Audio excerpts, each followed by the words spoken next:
We're all going to be entering into the next session where we will be learning about the awakening of leadership consciousness in us.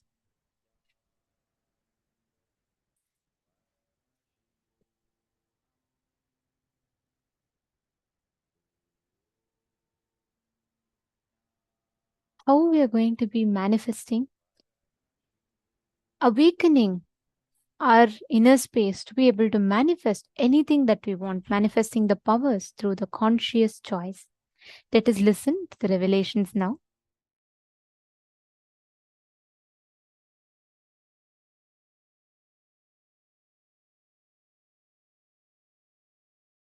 Let me give an introduction about what is Shaktipada process. Please understand.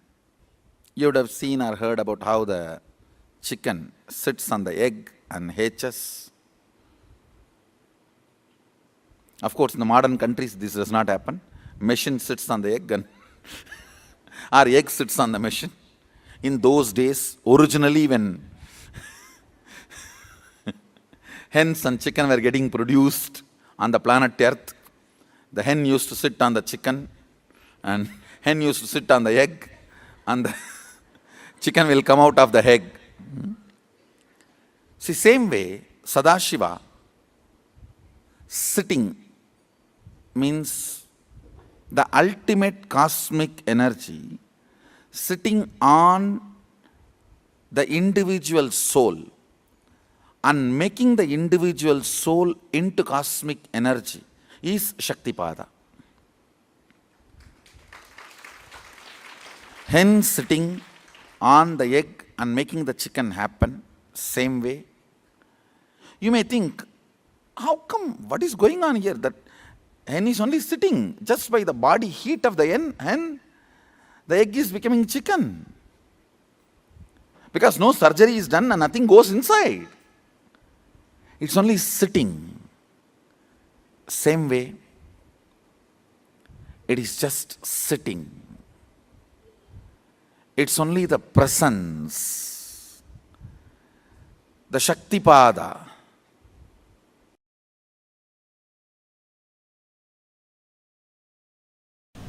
Listen carefully. I am not saying all reactions are wrong, but I am saying all actions are right. Understand, all actions are right, but I am not saying all reactions are wrong. Running away from snake is a reaction but not wrong. Running away from fire is a reaction but not wrong.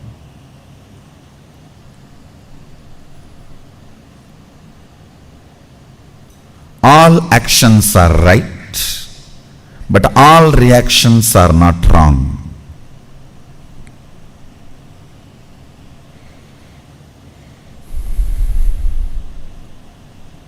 I am literally rewiring your brain. That is why you feel, oh God, what is going on?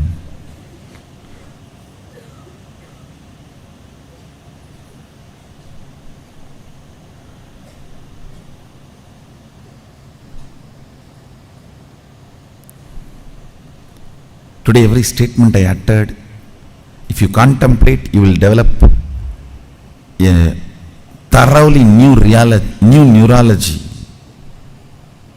So you can perceive the reality as it is.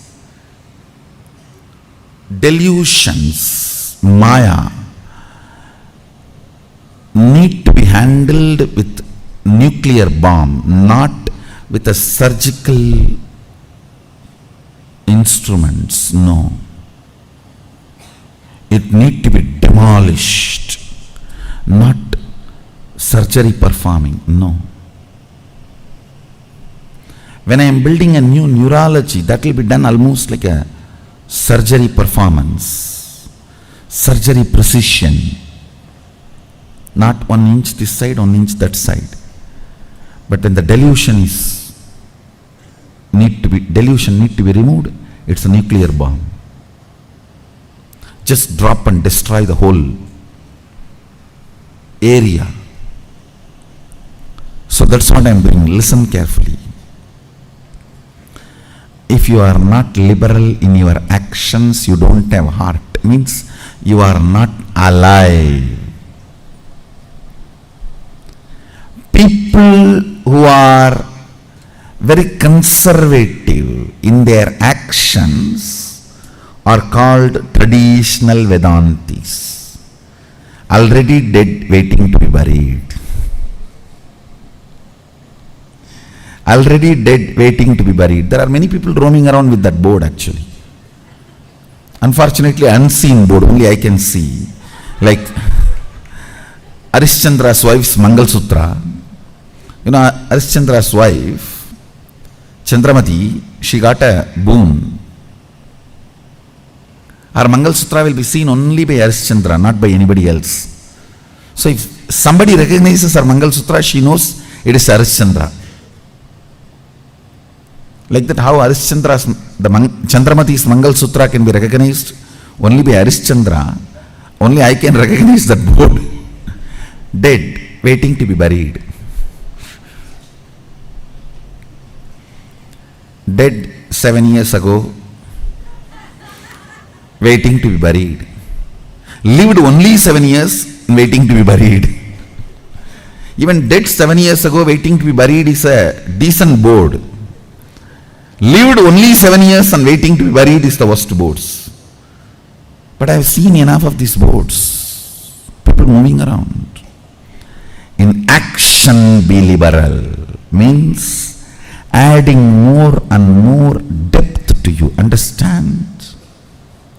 Listen, I am making another important statement. A man who celebrates more and more right depth cognitions which makes him do actions is celebrity.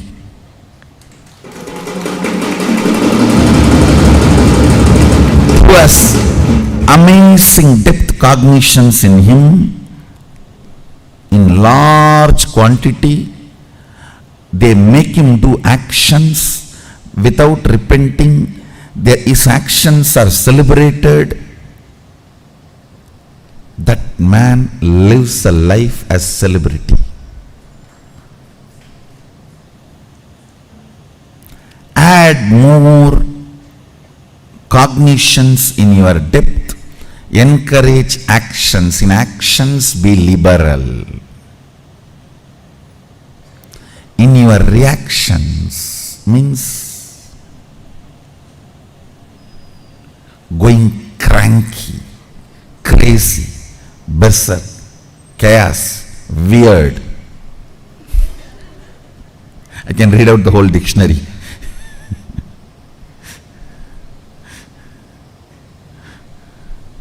Lusu, cuckoos, Dumbo, Jimbo Mumbo. I can go on. When you are planning to go cranky, dash, dash, dash, dash, dash, dash, dash, be conservative. Have lot of sensor scales. Is this situation really wants me to go cranky? Is this situation really wants me to go crazy? Is this situation really in need of me getting overwhelmed? Is this really demanding that I should get stressed? Only then things can happen. Understand? Every time you get stressed, you wash your neurology with the pitta layer, which takes almost 2-3 hours of bliss to remove the effect. I should say at least 2 hours of bliss, Shaktipada, is required of one stroke of stress. So be very conservative in letting the reactions take over you. the compulsive behavior patterns. Be very conservative about compulsive behavior patterns taking over you. Understand? Unfortunately, when it comes to compulsive behavior patterns taking over you, you are very liberal. When it comes to the actions, you are very conservative.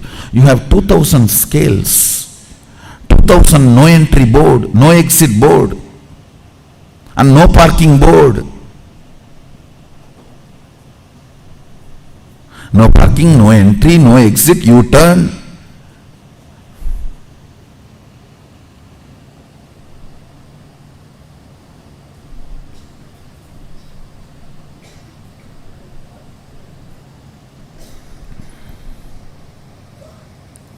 U-turn is frustration. No entry is depression.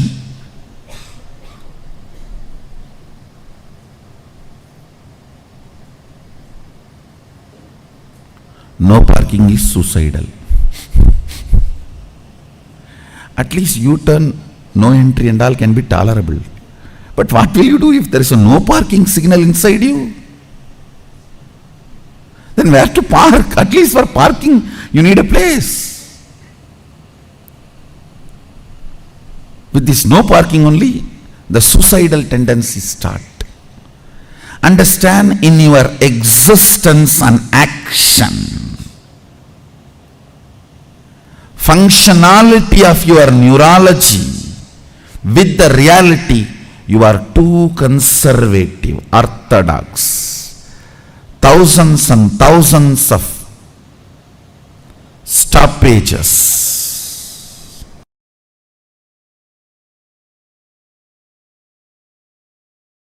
Education means fundamentally breaking your restrictive patterns and manifesting your highest possibilities. Understand? Education does not end when you leave school. Uneducated are those who are educated only in school.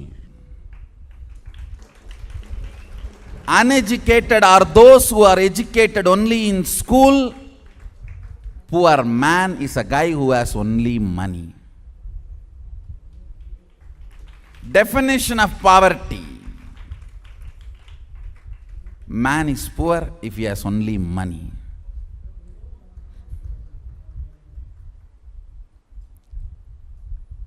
Uneducated are those who are educated only in schools.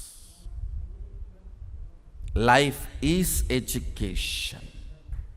As long as you breathe, education continues, continues, continues.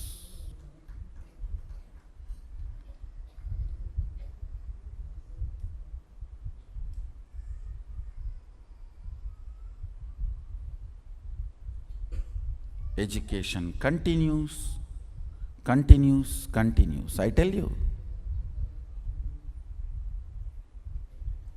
it's only by education you keep yourself alive. It is education which makes you a mystical being. One of the Guruji told me personally, I don't read books at all. Then why don't you die? Good for planet Earth and for your disciples. There's nothing to be proud about. I don't read books at all. There are thousands and thousands of people are listening to your stupidity. Whatever you vomit, why don't you just freshen up yourself? Be in tune with what is happening with the outer world.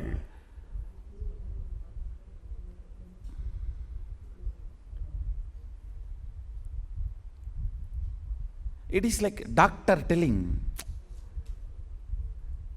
I don't read modern medical journals. I just do what I learnt in 1962.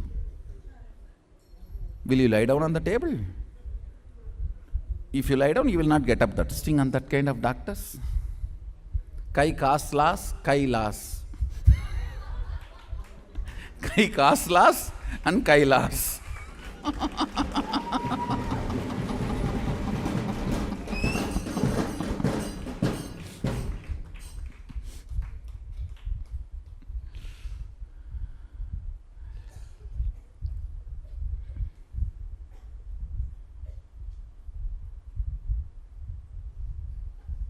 Understand?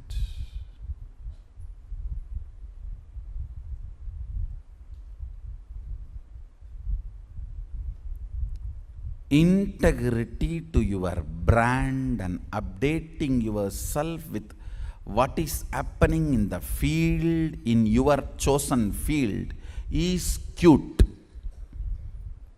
Not ignorance. Ignorance pre-declared does not become intelligence. Understand? Ignorance declared by the self before your discovery does not mean he is intelligent. Of course, the moment he opens his mouth, everyone understands he neither reads nor thinks. But he himself declares, I don't read books, does not make him intelligent. It's not cute. Then don't do this profession. Get lost. There are many professions where you don't need to be updated about yourself and your field.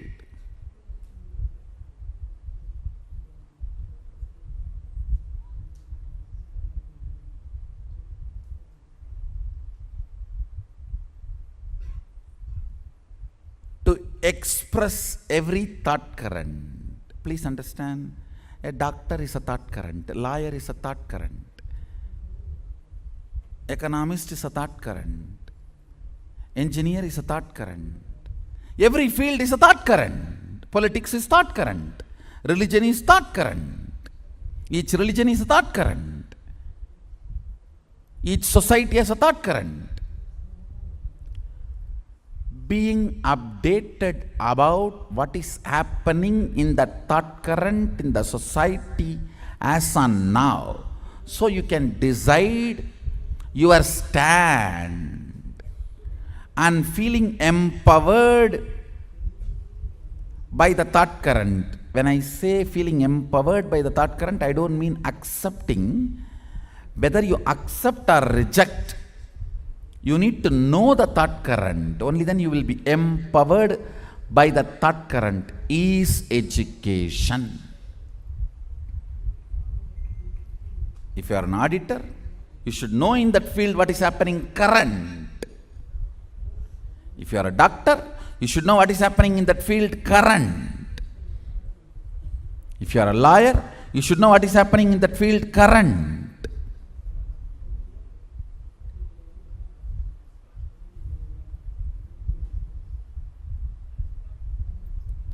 What is happening in that field current and getting empowered by the updations of the current thought current is education.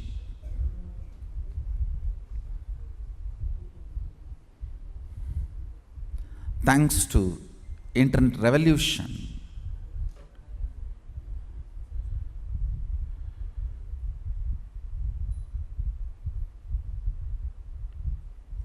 education is simple now.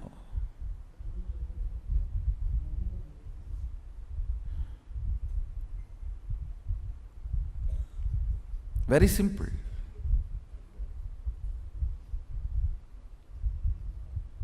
The moment you know what you want to know, you can know at the rate of thought current, literally no cost. Communication and education at the speed of thought current, at zero rate, is already achieved. Zero cost is already achieved. It's time for humanity to evolve itself and upgrade itself, update itself. Understand, if you want to retain the trust of your clients, customers, beneficiaries. You need to be integrated to the updation of the thought current you are living.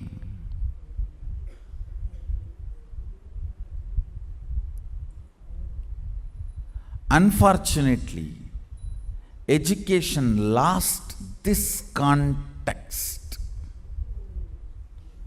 Education has lost this context. Education has become so unscientific and infrastructured system.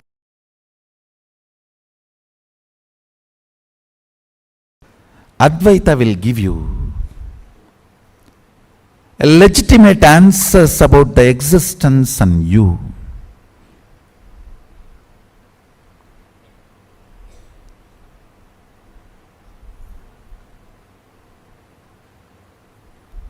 Will bring legitimacy to your existence.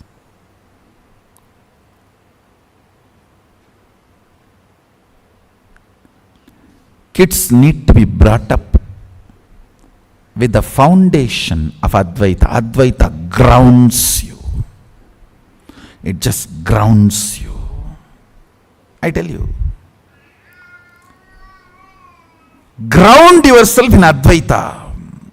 No one can cheat you or exploit you.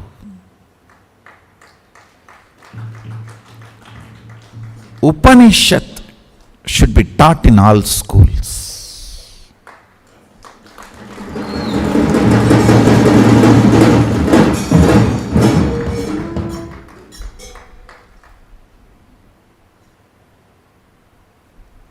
The fundamental truths of Upanishads.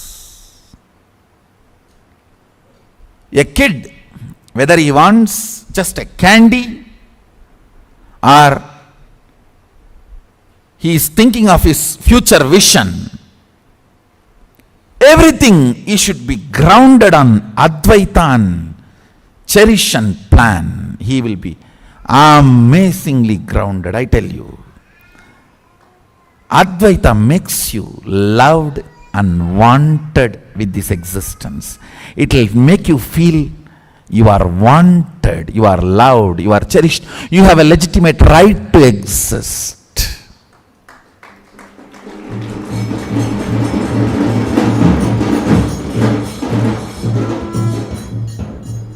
Because you are still able to feel you exist, you are wanted to be exist. If you still feel you exist, your existence is wanted and celebrated. I tell you, the most important thing a child should have is getting grounded on the existence, the legitimacy of his existence. You see, a child, when he goes through a physical maturity, the biggest thing he will go through, that kid, male or female, will go through is, why am I alive? What is my purpose? Why am I existing? What am I going to do? This why. Understand that why cannot be answered by one answer. That can only be answered by something with which the child grinds himself or herself. I've seen in villages, to make the grinding stone smooth, they will put the tavd, I don't know what's the English word. Husk and the lemon juice, they will pour it. And tell the kids only have to sit and grind. To make that grinding stone smooth, if they buy new grinding stone from the shop, it will have the small sharp edges. To clean that up so that it will not get into our food and get into the stomach, they will ask the kids to clean it up. They will put the husk and lemon juice, and we will have to be sitting and grinding it for morning till night. So all that sharp edges of that grinding machine will be cleared. It will become smooth, and then they will throw this away, clean it up, and then they will start using for all the cooking or the grinding the food items. Same way, system should be ground with the ideas of oneness, truth, Advaita, Satya. Especially when a child goes through that adolescence. Constantly inner thought currents should be all about his existence is legitimate. Understand? If a child is grounded during the adolescence, he will be such a blessing for the world, because he will go on be teaching to the world, you are all grounded, you are all needed, you are all existence, you are all celebrated, you are all welcome. He will be manifesting that Shaktipada.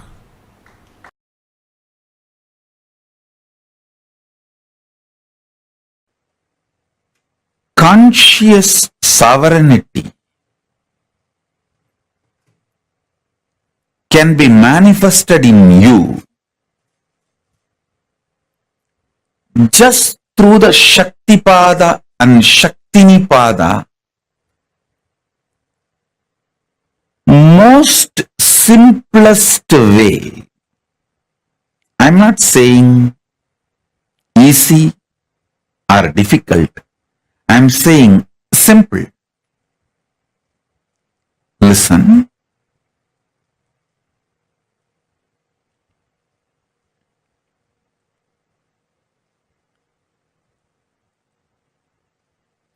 Mind always works in the language of quality and quantity. If your mind, which can relax from this constant engaging with qualities and quantities, and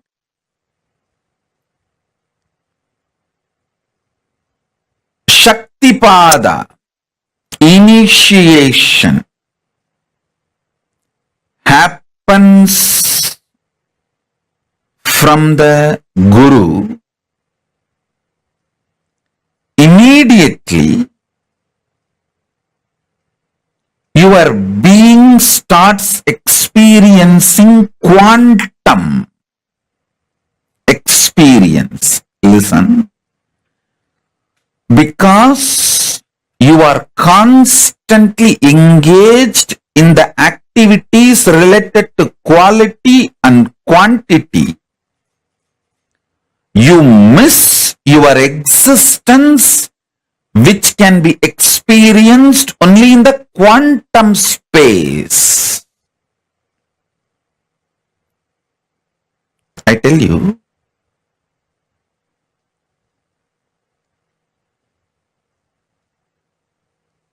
you can achieve conscious sovereignty in multiple ways. Through powerful yoga, you can achieve. Through kriyas, you can achieve. Through bhakti, you can achieve. Through yoga Vedanta, yoga and Vedanta together. By practicing, you can achieve. You can achieve with Veda and Agama. Making Veda and Agama as your lifestyle, Charyapada, you can achieve. There are multiple paths. You can achieve conscious sovereignty. I'll explain the most simplest way I achieved and transmit that same to all of you, because I committed to all of you by this Guru Purnima. I want to give this great gift of conscious sovereignty to all of you. I'll tell you how this happened to me. Then you can understand.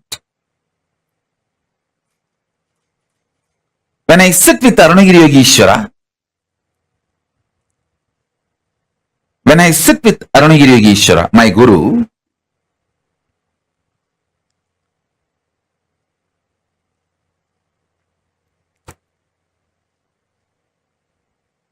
I used to be so enamored by the charisma, the personality, the way he carries himself. I just used to be lost in him. I used to be so attentive, so much into his eyes. When I ask a question, the way his eyes react or respond, I know I asked the right question, or I asked the useless question, or I asked the wrong question, or I was just trying to poke him. More or less like an attention need, not the real question. I know everything just by the way his eyes react.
all the powers that we manifest happens just through your conscious choice.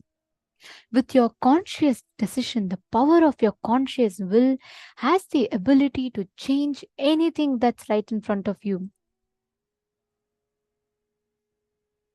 If your conscious decision, the will persistence decides, you are a leader, you want to be a leader, you are going to manifest what you want.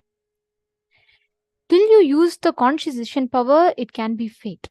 But once you decide using the conscious decision power, you can just alter, change, delete, rewrite anything you want. Anything you want, you will be able to rewrite it.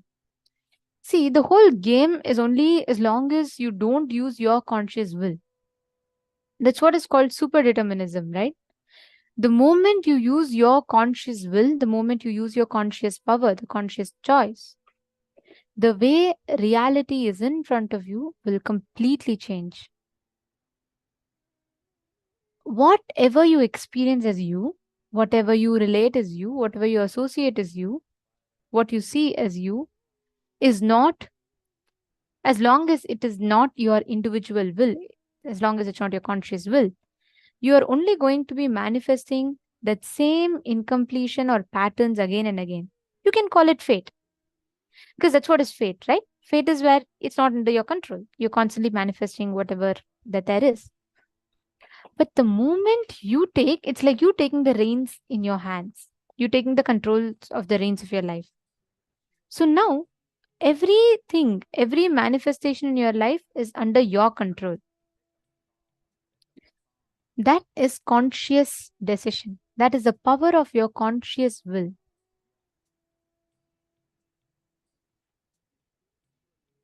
If your conscious decision, will persistence decides you are a leader, understand you are going to become a leader.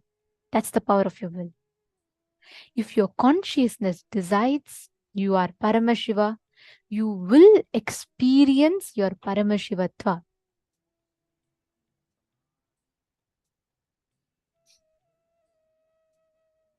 That's the power of your conscious will. This is what Swamiji calls a super determinism. Everything in your life that you see in front of you, it goes exactly as per what you will. If you keep thinking, oh, it's just fate, this is what is fate, this is how life is going to be, then life will only keep manifesting that. The moment you decide it's not fate, it is not individual, as consciousness, I am deciding to manifest this breakthrough, life has to give you the breakthrough. That's the law of life. The moment you decide, you start making conscious decisions, the control is under your hands. And understand, use the conscious decision power, you will be able to decide and manifest anything that you want. Whether job, whether relationships, whether miracles, whether power manifestation, all of it is the exact same thing.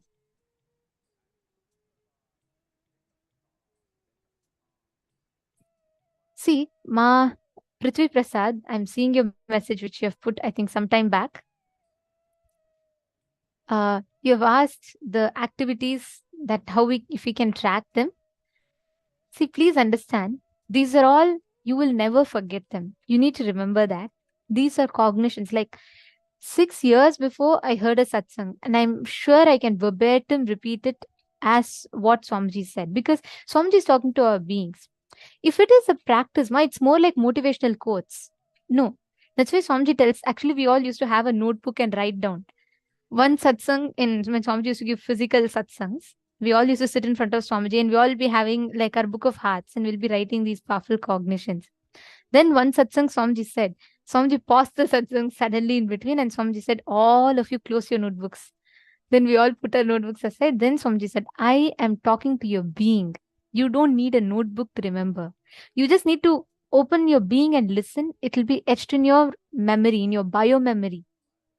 So you don't need to take notes. Of course, you can always write it down later. Like as soon as you click with something, you can make a note of them. That's absolutely right. That's the right thing to do. Even Swamiji has said you can record.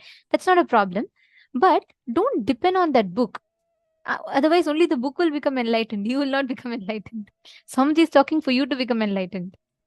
So you will remember, you just listen to it, ma. You will see every powerful cognition that becomes your experience, it will never ever be forgotten. It can never be erased from your memory.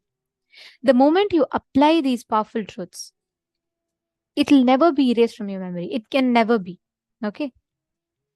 Now, listen, all of you listen. Right now, you have given the reins of your life to your incompletions. So, when your heart decides something, that pulls the string that side. But when your brain decides something, that takes the rein on the other side. So, the hormones in you continuously literally drives you to do one thing or the other, one thing or the other.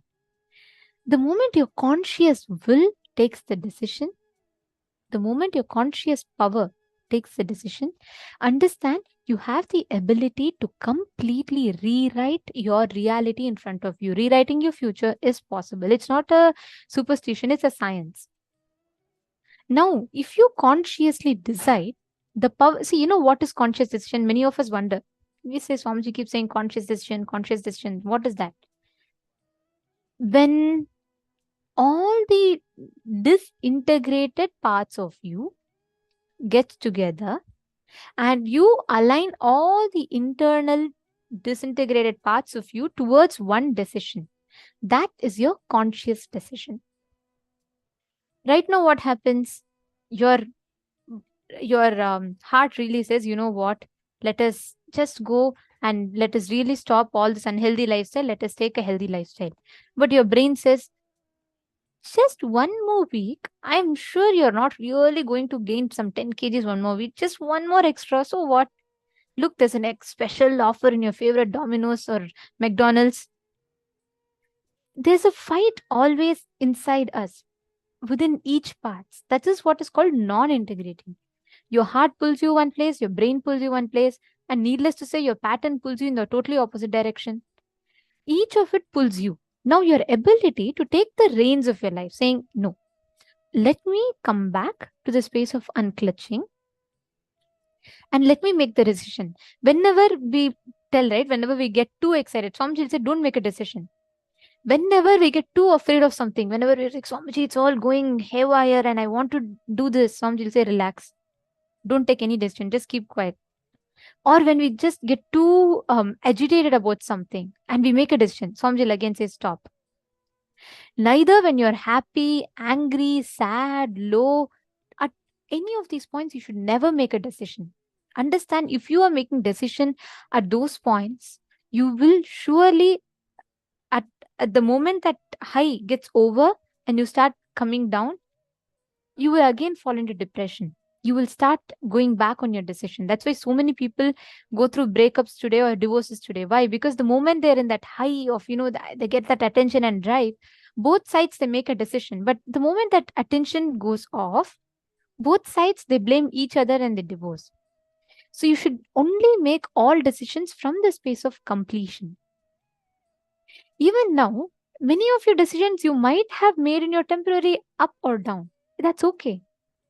Just decide from the space of completion what you want to do. Make it as a conscious decision. Sit and make a conscious decision how you want your reality to be, how you want your reality to manifest. Please take a few minutes. Consciously decide. Your conscious will has the power. Your conscious decision-making power has the ability. Anything you decide, anything you will, your conscious will can manifest that as a reality.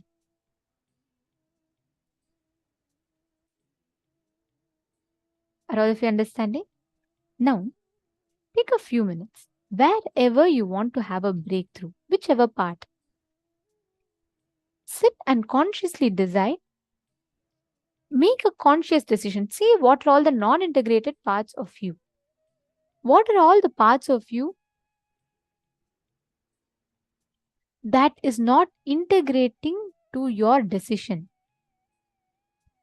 that is not in alignment to your decision? Go back to those parts, address those parts, complete with those parts. Take a few minutes and please spend on, let's just take 5-6 minutes. It's not much. You just need to decide. Just your concentration will negate all the other decisions driven with patterns that you made. So just make a conscious decision inside of you. You just look in and declare, no, it's just 2 minutes. Come on. Every one of you look inside you. Declare consciously to yourself to make everything that is not in the way you want, bring it back as a conscious decision.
Yes.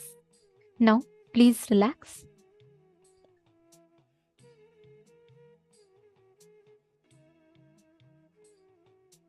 What we are going to be entering into next is a very, very important session. We are going to be understanding about the space, the leadership consciousness, and for that, the first thing that we all need to understand or learn about is the science of manifesting the space. See, please understand now with this conscious decision, you can simply manifest it as an experience. You can simply just create this whole thing as an experience inside of you. And how will you do that?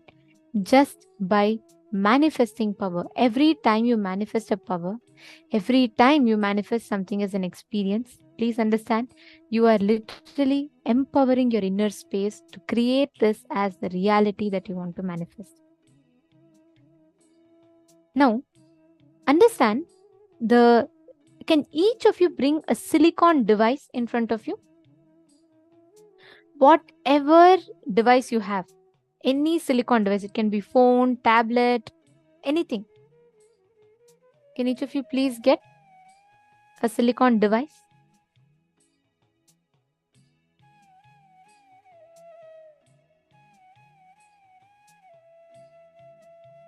Now, please understand, silicon is actually made of mud.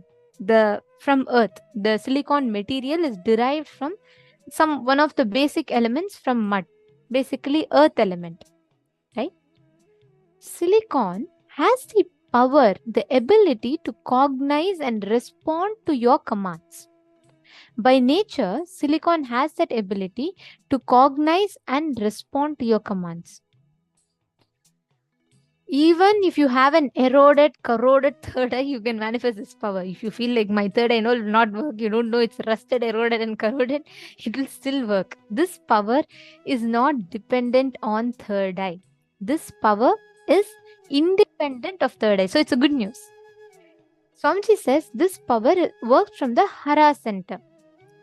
So this is a very, very beautiful power that we are going to be manifesting, where just by your conscious will, you're going to be able to command and move a silicon surface. Listen very carefully. Everything that, all the things that comes under length, breadth and depth needs to be plugged into the third eye. Okay? So you will have to manifest through the third eye. But this is directly from your Mooladhara. So even if your third eye is corroded or eroded, you can still do it. Anybody alive can manifest it, because this is literally your consciousness over the matter. It is directly connected to the Hara center. Okay, you all want to know where Hara center is? It is right above the Swadhisthana and below the Manipuraka. So which means right below your navel center, just right below your navel center, that region is the Hara center. This is exactly just above the Swadhisthana chakra and below the Manipuraka chakra, right below your navel center. That region is your Hara center. This circuit is directly connected to the Hara center. Actually, when you are connecting with the device, the silicon device, anything, basically any phone, tablet, PCs, anything that you have in front of you, any electronic gadget is a silicon device. Okay. So when you are connecting to it, you will actually experience your Hara center, the bottom of your belly, literally vibrating.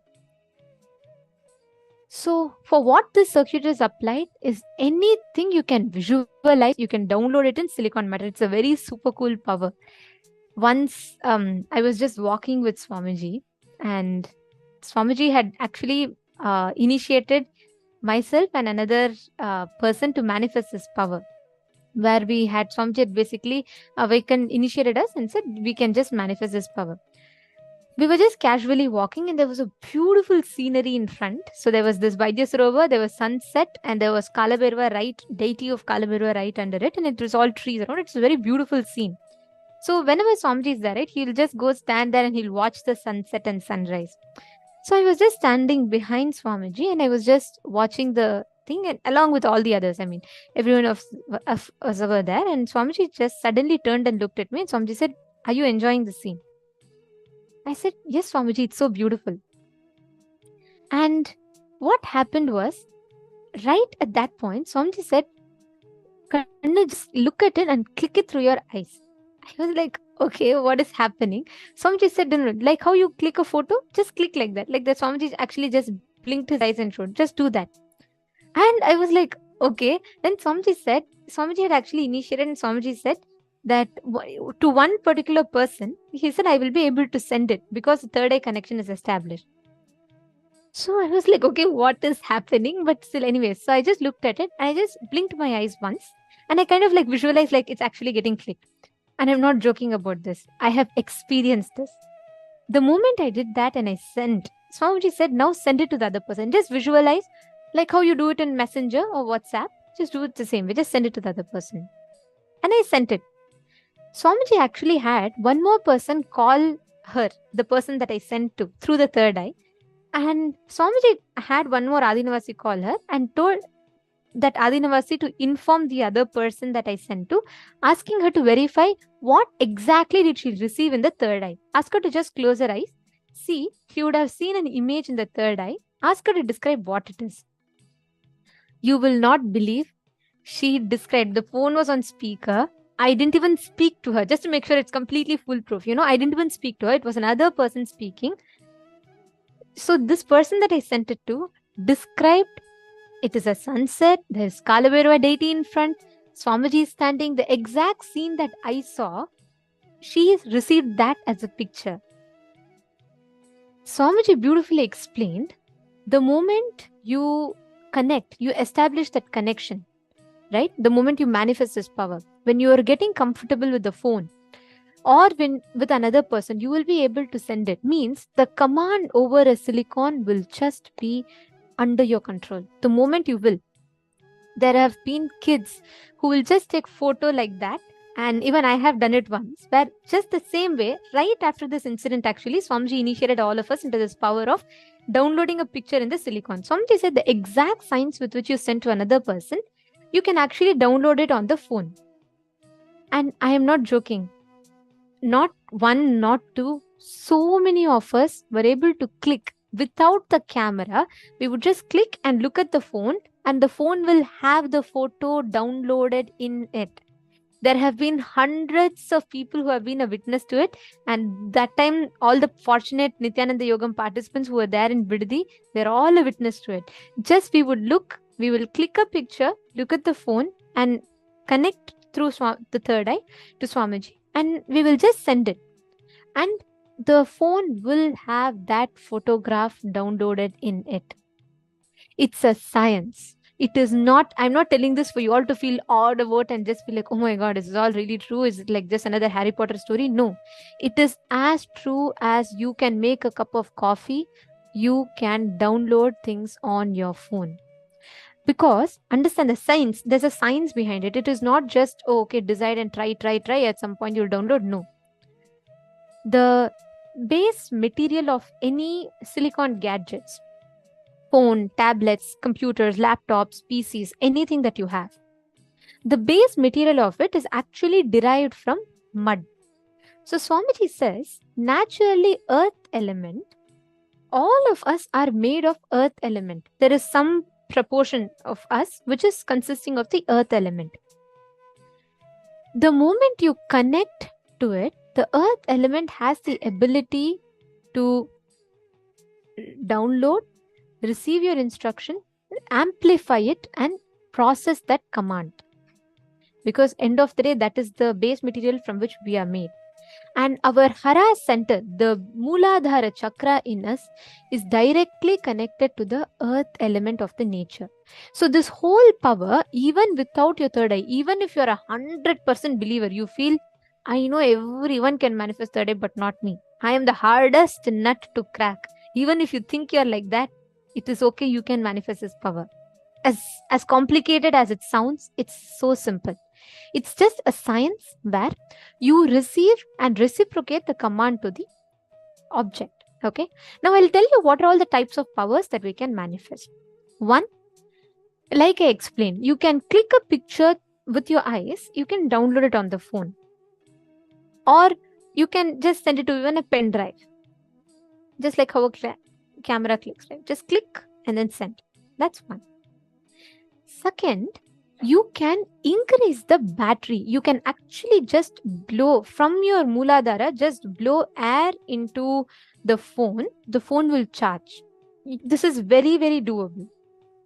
The third one, your ability to command, like you can unlock a phone without you physically touching it. Of course, these are all advanced levels.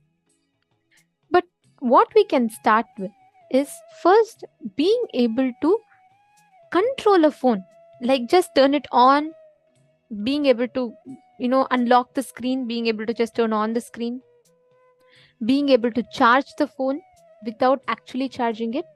Both of these we will be manifesting immediately. All right, you're all understanding? So how you will manifest? What's the exact process of it? Please bring a crystal shila, the granite slab if you have. If you do not have, don't worry. If you do not have a granite slab, that's okay. If you have a granite slab, please bring it. If not, at least bring a mirror. Put the phone on the mirror, the energized mirror. When I say a mirror, don't bring your makeup mirror. It should be the energized mirror which has the Aushadha applied on it. Please bring the mirror and put the phone on the mirror. If you do not have the mirror also, it is okay. But actually having a mirror or crystal shila amplifies, enhances your manifestation even more. If you do not have, it is okay. Just keep your phone, write a command. First, all of you please write one command. Simple. I want my battery percentage to increase by 3%,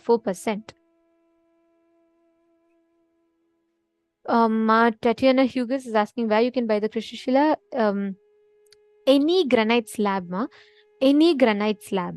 You can get it energized during the program, Darshan, and Swamiji will energize it. Once it's energized, it becomes crystal shila. Actually, shila means stone. Crystal shila means granite stone. That's what it literally means. So it's not any like particular material. Any granite slab, white granite, black granite, any granite slab, keeping that, applying the Jnananjana on that. So once you get it energized, so if you have, you can bring it and get it energized during the further days of the program.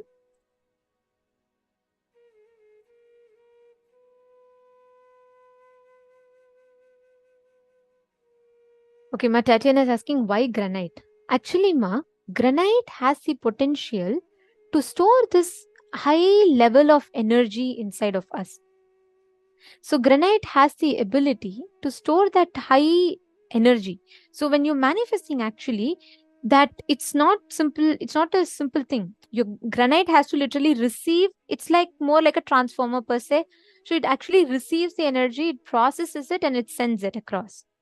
So that's how the whole cycle happens. So any command you have, it has to receive the energy, take your, like how a TV to run, it needs the plug, it needs a current, and then it processes things and it shows us. Similarly, granite needs the third eye energy, which holds the energy and which manifests. So granite is that material which can hold a lot of energy for a long period of time. Other material will very easily break. That is why temples are built in granite stones. Understanding? Okay. Now all of you please bring your phone. Now hold the phone in your hand. Listen very carefully. From your hara center, just below your navel center, visualize that intense gush of energy and transmit that to the device. Prithvi Prasad, if you just manifest powers and apply these powerful cognitions intensely, you will very easily be able to manifest even a breakthrough in your wealth dimension. Seema, you're very inspired. You're very, very intense in listening and participating, which is very beautiful. Every time your being inner space clicks with something, right? Every time your inner space clicks with a certain powerful cognition, start applying that and just keep chewing on these powerful cognitions. I remember you were telling about your job and the financial condition right now. You will really be able to manifest a breakthrough. Ma Prithvi Prasad. You will really be able to manifest a breakthrough just by doing this completion and manifesting powers. It not just in job, wealth itself will be a breakthrough for you. Just sit. I know you have been sincerely attending the program. Sit, internalize each of these powerful cognitions and work on implementing them in your life. You just do this. Don't worry about the result. You just do what you can from your side. And it is not every moment you're spending here, ma. You're actually gaining a conscious resource. You're not just sitting here. You're actually gaining a conscious resource. You're actually earning conscious currency. Like how every time you go to your job, you sit in your office or you do some work and you'll earn currency to deal with this loka. You're actually gaining conscious currency which will help you not just while you're in the body, even after you leave the body also. So come on, we're going to be sitting now with this powerful cognition in us, and let us all sit and manifest the powers. Ready? Should we all do it? Please sit. Just take this as a decision and you're going to be able to manifest now.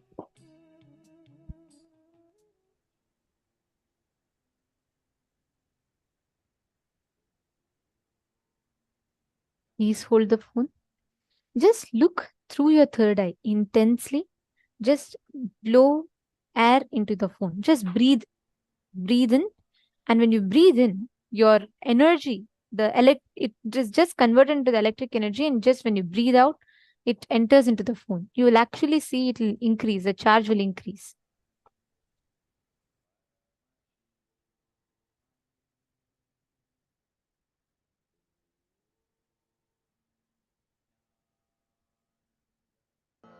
Paramashivoham. Please have the phone in your hands. Om Nithyananda Paramashivoham. Chant the Mahavakya. Om Nithyananda Paramashivoham. Breathe in and breathe out. When you breathe out, just hold the phone and breathe out. You will actually just breathe out into the phone. The phone will start charging. You will actually feel that intense vibration in your hara center. Paramashivoham. Om Nithyananda Paramashivoham. Om Nithyananda Paramashivoham. Chant the Mahavakya. Om Nithyananda Paramashivoham.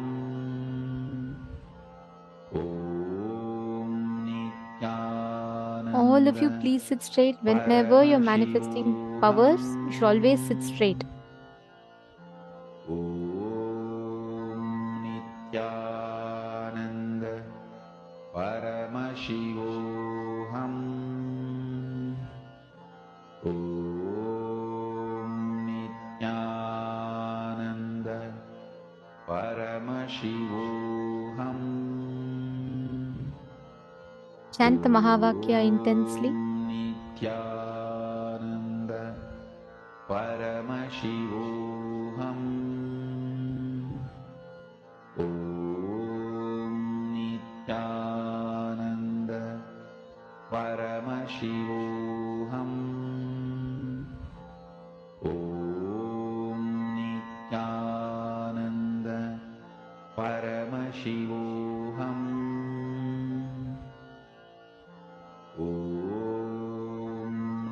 Breathe in and breathe out into the phone. Paramashivoham.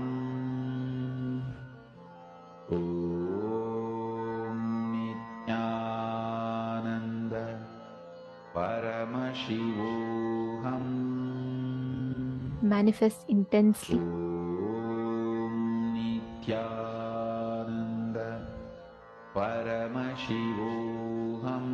You only need to make sure again and again you're chanting the Mahavakya. Tune in your whole being. Paramashivoham. Om Nithyananda Paramashivoham. Om Nithyananda Paramashivoham.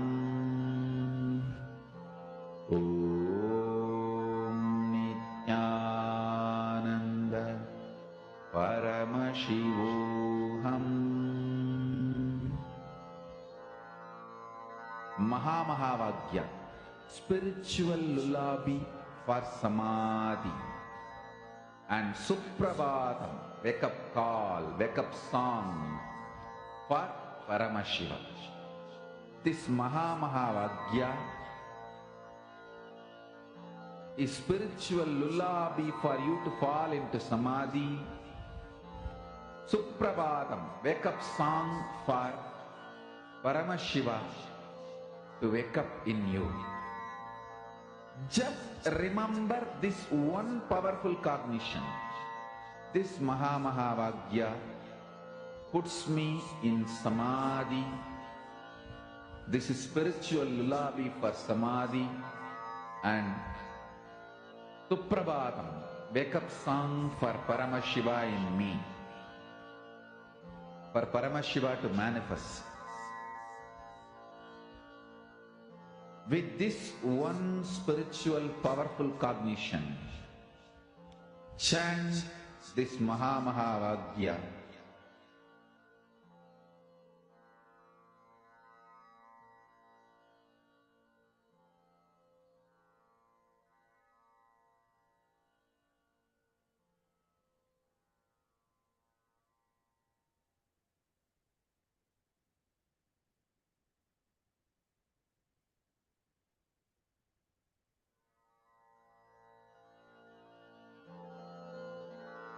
Mahavagya, spiritual lullaby for samadhi, and Suprabhatam, wake up call, wake up song for Paramashiva.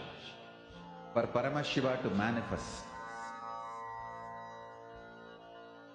With this one spiritual powerful cognition, chant this Mahavagya. Om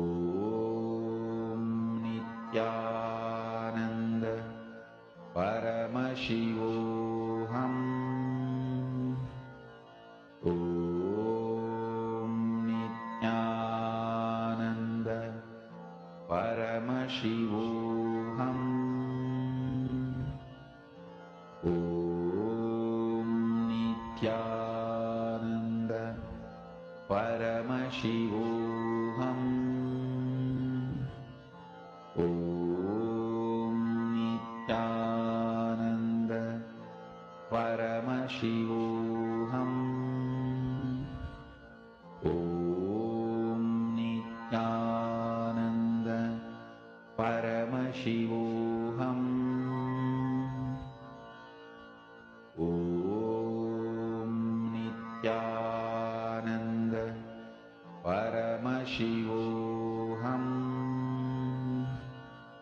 Om